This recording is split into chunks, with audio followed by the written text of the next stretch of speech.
am finally sitting down to make this video. I want to be as transparent as possible. I want to talk to you about this school year because it has been one of my toughest, and walk you through exactly what I did to keep myself motivated throughout the year, not only for myself, but for my kids. If you are new here, my name is Lauren. I'm a school social worker. I've been a social worker for 14 years, 12 years I've given to the school system, and this was almost my last.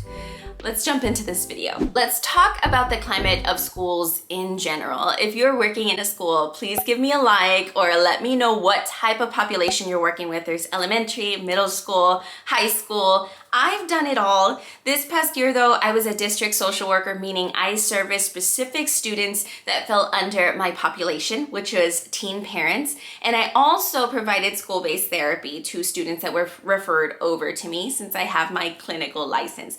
Well, this school year for me in particular was very daunting and like psychologically pressing because we lost so many school social workers from my district this year to other districts, to different jobs. So many went into private practice, and this left like just little open gaps. In the spring semester, not only did I have my 2 roles, but I also took on the role of the high school social worker. So this is full-blown holding a walkie, right? That's like a radio where they can page you at any time during that school day. Doing lunch duty, hall monitoring, taking on just whatever cases come in, doing case management around your homeless and unaccompanied youth. Also providing clinical services to those students that are needing more in-depth contact, working with parents, being invited into ARDs, doing home visits. It was a lot, and I did that 2 days out of the week, and the other days is when I managed my caseload and I provided clinical services. So I had a full plate, lots and lots happening. I think it's super important and crucial to really dive into that psychological impact when teachers, staff, administrators start leaving your district or leaving schools in general, right, for private practice, like I mentioned. And I want to create a video on that. I'll talk to you about that later on. Because I have my clinical license, I always get asked that question, why don't I go into private practice? We'll talk about that towards the end of this video. But it's crucial and important to realize that when you see other staff jumping out of the school system and the school space, that does something psychologically to yourself. So not only did I see it within my district firsthand, but I also saw that over social media. I have a wonderful space, Social Work Scrapbook, on Instagram, and that's where I love to connect with other school social workers. One example of that is a back to school social work kickoff that I like to do. This is virtual and it's free. I will post the details up on the screen if you're wanting to join. And there's some videos that you can watch as well of the conference. I say conference, I think I'm picturing it as a big conference of this back to school social work event from last year. So I will link those up above so you can check those out. Wonderful information that is shared by school social workers that I've connected with in this social media space. Even watching them jump out of the school systems does a little something to my heart. I'm not gonna lie, it just makes me sad.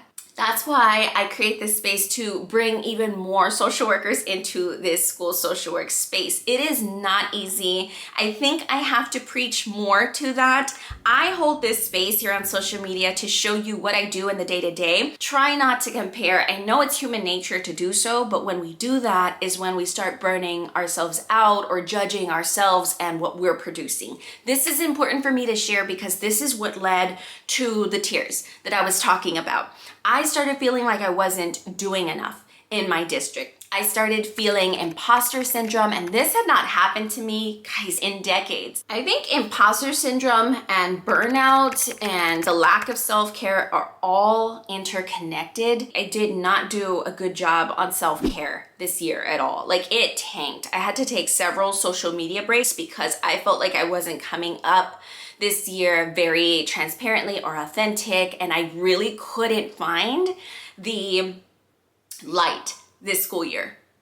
That sounds dramatic, but I want to say it that way because it's important for you to hear me say this, that we all go through these seasons of growth, just not feeling as positive, as confident in our skills and in what we're doing.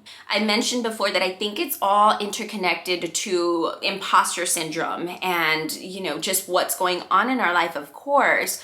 But at the same time, my self-talk was so horrible this year. And that led to me not doing the self-care that I knew I should have been doing. Like, I know about self-care. You know about self-care. It's not a secret. It's very trendy. We see people do it all the time, but that doesn't mean that it's easy to do it for ourselves, especially when our self-talk becomes negative. And by an example of that, I'll just use myself. I really believed this year that because people were leaving the district, that I had to step up. I had to be strong. And this is true. Honestly, I really feel like that was truth. But that leaked into my self-talk. My self-talk was, you have to be strong. And that didn't allow me to take space to breathe, to drink water, to take a lunch break. When you have that type of self-talk that's like, be strong, you got this, you can do this, right? That grind culture, that mentality of like hustle, it gets things done, but it also has a negative impact and consequence on your self-care and what you're doing to take care of yourself. When you love yourself, when you take those breaks, when you do that is when you're able to nurture this strength within you so that you can be strong. And I can say that now during my summer break, but in the moment, I didn't feel that. I physically got sick, which is one of my big signs. It's a big red flag. If you're getting physically sick, working in a school, your immune system can be compromised because we work with so many kids and so many different people. But when I get physically sick, I know that my body is throwing in the white flag. Like, you need to take a break. If you're not going to request a self-care day, a mental health day on your own to set some boundaries, get away, relax, rebalance, recalibrate yourself, then your body will do it for you and you will be doing it sick in bed, which is what happened to me. That grinding mentality really depletes you because you're so focused on the product.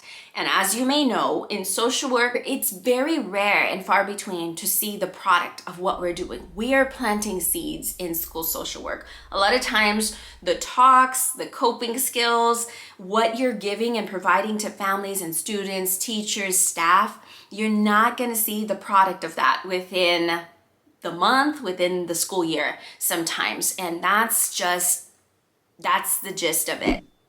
I honestly I know I said I wanted to share some steps into how I got through this school year. I honestly don't know how I got through it. I know that I took several self-care days, and while I was out shopping, I ran into one of my former students. 3 years ago, he graduated and he remembered me and he pulled me aside. He said, "Thank you for everything that you did. You did not give up on me. You are truly doing God's work." That is beautiful. That's beautiful. I needed that in that moment, but it's few and far between when you get that. And so it's not advisable to focus on a product when you're working as a school social worker because it's very rare. And I'm so thankful that he did pull me aside to say that. It truly meant so much. So I wanted to share like how I got through this certain school year. I forced myself to slow down and not focus on product. I really started on my Instagram page sharing my what I get to do list. I did that a lot more this school year because I leaned into not focusing on the product, but focusing on what I get to do. Everything that I studied, every class that I took, all the years that I spent getting my degree, my master's, my license. I'm switching now to my phone camera. This is where I was recording my videos on before. So I'm curious to see if there's a difference. My husband got me a little Sony camera. So I'm excited to bring you more videos and vlogs from this camera this upcoming school year. But I really want to close out the video by sharing some things. I'm going to share them on the screen right now. This was kind of my self-care routine. This is the things that I did when I took those mental health days. Find your support system. It doesn't have to be a school social worker. It doesn't have to be a social worker at all. I lean on my husband a lot. We decompress at the end of the day. We have our shows that we watch. We disconnect. I don't watch anything that is gonna cause me more, even though I want to, like I really wanna continue watching these very deep shows, but I don't watch them. Like I'll put them on my save later list and I know I can get to watch them over the a long weekend, spring break, summer, things like that. Protect your space, meditate, drink water, exercise, moving my body, all helped.